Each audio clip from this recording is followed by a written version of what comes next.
Cool. And then when I upload it, I just trim. Right. Try not make you laugh. No, don't do Okay. that. So, and don't back up. So come here. So we should be. Can you double check us? Make sure we're good. Yes. All right. You're good. Yeah. So we get free labor too. Excellent. Great. All right. See? Mark? Graham. So Graham, tell us what you're showcasing at this year's Management World event. Yeah, so we have a new analytics package that basically targets both interconnect and roaming for mobile service providers and fixed service providers as well. And again, it's all aimed at, as I say, the quality of service that their subscribers basically experience. So say calls going inbound and outbound from the network. And for roamers, really, as I said, the quality of service and the experience they have when they're travelling abroad or even coming into the network as well. So one of the key things, or one of the key problems we're trying to fix for service providers and wireless service providers is this issue with steering and anti-steering of roaming.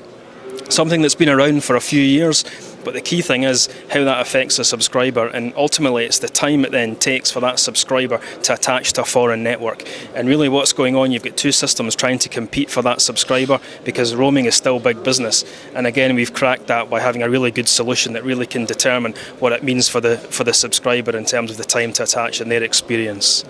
So give me an example of who would actually buy that product. Yeah. An example of how it would be deployed around the world. Okay, so again, any mobile provider. So say, for example, I'm on O2 in the UK, and as I say, they're interested in my experience in terms of me roaming abroad. So I come into France and I join, say, for example, Bouygues Telecom. Okay.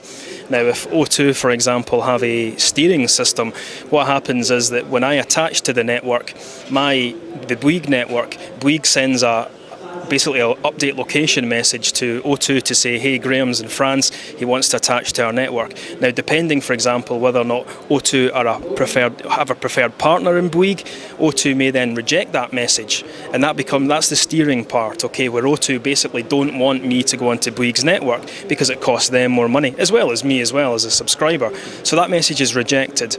But in terms of anti-steering, when that message comes back to Bouygues' network, Bouygues will effectively never send that to my device. So my device times out and it sends another request and another one. And that's why often when you're at the airport and you land and you switch your phone on, it takes a long time before you get service.